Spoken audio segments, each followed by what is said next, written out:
Take this. Do not show it to anyone, not even your mother that gave birth to you. I understand. I will keep it secret. Good.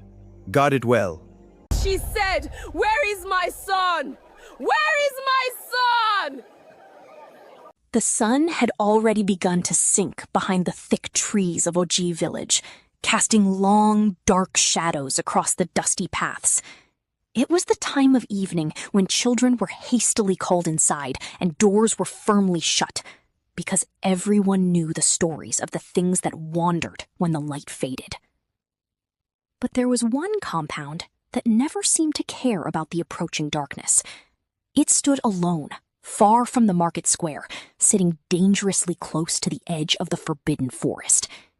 It was surrounded by an unusually high wall made of baked red earth. This was the home of Mazi Eze. Mazi Eze was a man who seemed to have no beginning.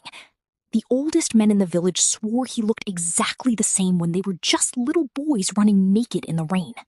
He never farmed, he never went to the stream to fetch water, and he never bought anything from the market.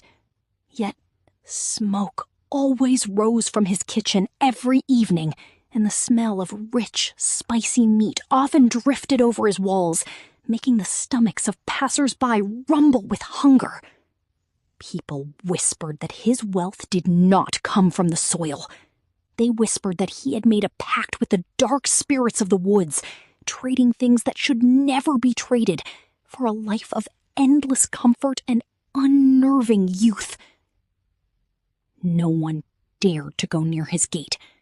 Mothers would pinch their children's ears and point to his compound, warning them that anyone who ate Mazi Eze's food would slowly forget their own name and become a wandering spirit.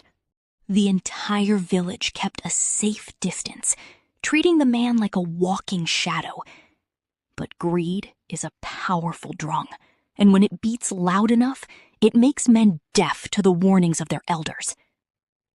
Obinna was a young man whose heart was full of ambition, but whose pockets were entirely empty. He watched his age mates building strong block houses and taking beautiful wives, while he still slept on a frayed mat in his father's crumbling, leaking hut. He was tired of the pitying looks from the village elders, tired of the whispers behind his back, and deeply tired of the biting sting of poverty.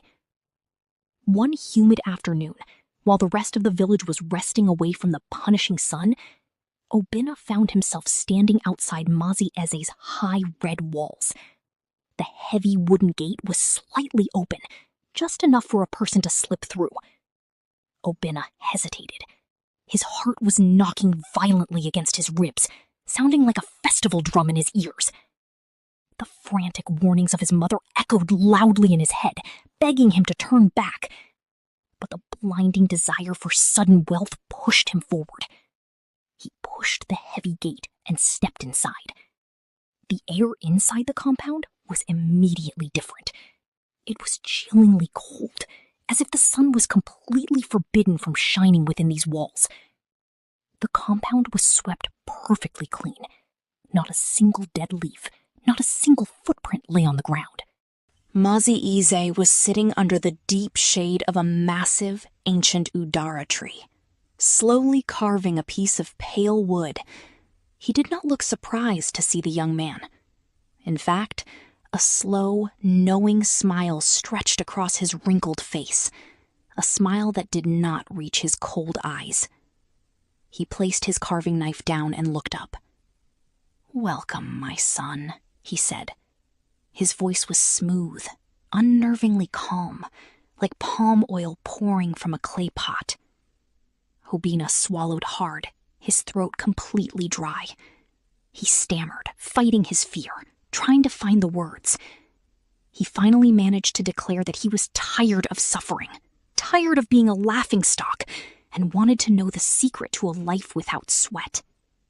Mazi Eze did not laugh. He simply nodded, his eyes glowing with a strange, dark amusement. "It is a very simple thing," Mazi Eze murmured. "People in this village are cowards. They fear what they do not have the stomach to understand. I can give you exactly what you seek, but you must prove that your hands are strong enough to carry the weight of it. Mazi Eze stood up slowly and walked into the pitch-black doorway of his house. When he returned, he was holding a small, intricately carved wooden box. It was completely black and smelled faintly of burnt bitter leaf and old wet earth. He held it out to Obinna. "Take this," he commanded softly. "Keep it under your sleeping mat for 7 days and 7 nights. Do not open it. Do not show it to anyone, not even the mother who bore you. On the 7th night, exactly when the moon is highest, bring it back to me. If you succeed, you will never know poverty again in this lifetime." Obinna's hands trembled violently as he reached for the box. It was unnervingly warm, almost hot, as if it had a racing heartbeat of its own. He clutched it tightly against his chest, thanked the strange old man profusely, and hurried out of the compound, completely ignoring the heavy, sickening feeling of dread settling deep in his stomach. For the first 3 days, keeping the secret was easy. Obinna went about his daily chores with a hidden smile, his mind filled with grand visions of building the biggest house in OG Village and wearing clothes made of the finest fabric. But on the 4th night, the terrifying whispers began. They started as a soft, frantic scratching sound coming from directly under his mat. Obinna lay awake in the suffocating dark, his eyes wide with absolute terror. The scratching slowly turned into soft, desperate whispers, calling his name in the dead of night. "Obinna, Obinna, let us out. We are suffocating in here." The voices sounded exactly like crying children. He clamped his hands violently over his ears, squeezing his eyes shut, rocking back and forth while repeating Mazi Eze's warning over and over in his mind. "Do not open it. Do not show it." By the 6th day, Obinna looked like a walking corpse. He had not slept a single minute. Dark, bruised circles carved deep into his face. His eyes were bloodshot, and his skin had turned a sickly, ashen shade of gray. His mother noticed his terrifying condition and begged him on her knees to tell her what evil had touched him. But he violently pushed her away, locking himself in his small, stuffy room. The box was no longer just whispering. It was violently vibrating. The heat radiating from the small wooden object was so intense that the dry fibers of his sleeping mat were beginning to scorch and turn black. The voices were now deafeningly loud, angry, demanding to be released.